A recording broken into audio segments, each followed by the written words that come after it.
é o seguinte, no momento em que eu apliquei em Shirley, que ela juntou as mãos, mandei ela para o futuro, você via perfeitamente a fisionomia dela, um sorriso, que ela não tinha dado ainda e tudo. Só que no momento em que ela estava lá pensando no futuro, teve um momento e que, novamente, eu vi o conflito que estava. Isso foi a falta de calibração, de conversação. Ou ali era vamos dizer, a mente dela querendo voltar. Entendi. Não tenho como Naquele saber porque eu não momento, estava. Ó, aí eu continuei conversando com ela e ela voltou de novo para a calibração, ficou mais um tempo e depois voltou a si. ó, presta atenção. Eu não tenho como saber. Qualquer resposta que eu te der, eu vou começar a dar respostas mais sinceras, tá? Gente, faz sentido que dentro da comunidade eu minto muito? Faz sentido? Porque aquelas mentiras que eu conto são importantes para o processo terapêutico. Eu vou começar a dar respostas sinceras. Eu não tenho. Eu vou ser bem sincero, Larissa. Eu não tenho a mínima ideia do que foi que aconteceu. Sabe por que eu não tenho? Porque você utilizou a linguagem para me explicar um processo que aconteceu, que eu não vi. Eu só poderia Uhum. saber o que aconteceu se eu estivesse vendo o que estava acontecendo com. Quem foi a pessoa que você falou? Shirley, ela me relatou. Shirley. Eu só poderia saber o que aconteceu se eu estivesse vendo o Shirley enquanto você fazia o que você fazia. Porque, Ela. veja, eu não sei se você percebe, Larissa, mas quando essas duas mãos se juntam, ocorre uma espécie de colapso. Sim, Todo você vê. colapso exige uma perturbação na força, ou seja, todo colapso gera uma assimetria. Imagine um gráfico que vem assim. Um colapso faz isso, ó. Entendeu? Todo Entendi. colapso gera uma assimetria. Eu precisaria ver se rolou essa assimetria, esse distúrbio na força. Se esse distúrbio ocorreu, eu tenho certeza que ocorreu um colapso. Quando o novo estado se apresenta no corpo, se manifesta no corpo, eu tenho uma confirmação visual disso, entendeu? Desse novo estado, dessa nova conexão neurofisiológica que ela acende, entende? Quando eu vou para o futuro, eu elevo isso à máxima potência, entendeu? É para onde esse novo estado pode levar você. Na prática é isso, entendeu? O que que acontece, Larissa? Quando um colapso como esse acontece, eu vou te explicar para você entender, para você poder investigar. Eu não vou te deixar na dúvida, não. É muito provável de quando a pessoa visualiza esse futuro ele ser levemente diferente dos futuros que ela projetava antes. Ela vê, ouvir e sentir coisas que ela não sentia antes sobre o futuro. Por quê? Porque ela estava bloqueada e esse estado de bloqueio impedia ela de ver um futuro. Alternativas, entendeu? Para o futuro. Então, eu tô te dizendo aqui um passo a passo. Se você parar para observar, depois você pode voltar na aula e você verificar se o que você fez deu certo ou não. A última verificação é em termos de linguagem. Você vira pra pessoa e fala: esse futuro que você pensou, você já tinha pensado antes? Hum. Entendeu? Ou é algo novo? Se a pessoa virar e disser pra você: não, eu já tinha pensado, não tem problema. Você vira pra pessoa e diz assim: ó, é possível hoje, amanhã ou depois de amanhã que você tenha insights.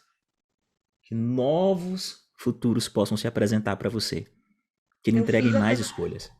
eu fiz a pergunta para ela se em algum momento, enquanto ela estava vendo o futuro, se ela viu novamente um conflito.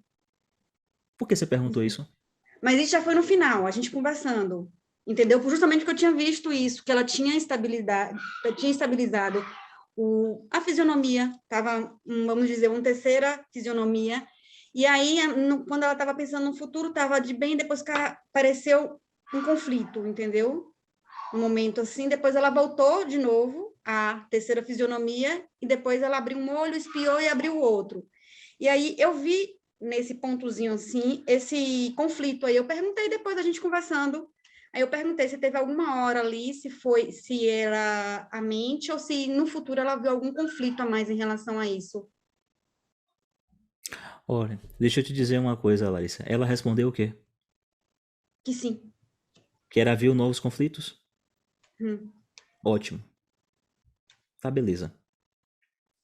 Olha só, deixa eu te dizer. Então, o que você fez muito bem. Deixa eu lhe dizer uma coisa.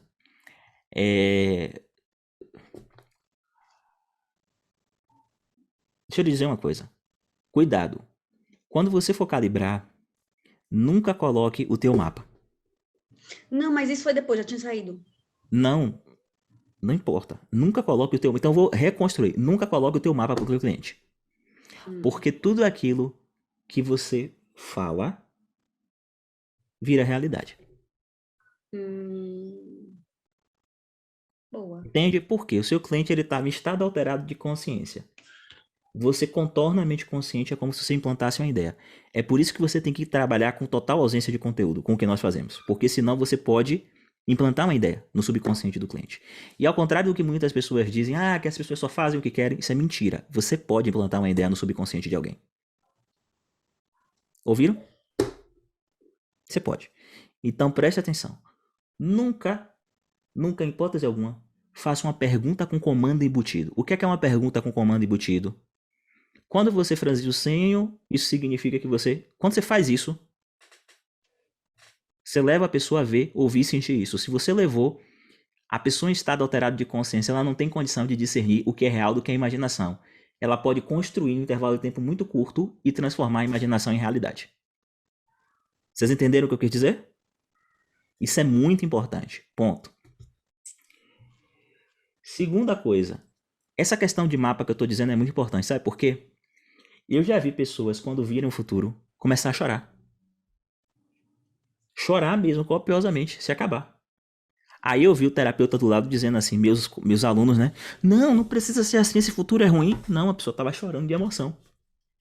Ela sorriu. Uma pessoa franzia o senho quando ela viu o futuro, e aí você dizer, tem algo ruim acontecendo, e aí a pessoa dizer, não, é porque é surpreendente.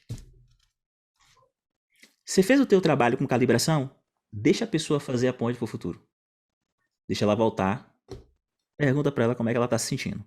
Boca calada. Nós não trabalhamos com conteúdo. Boquinha calada. Calibra essa pessoa. Verifica.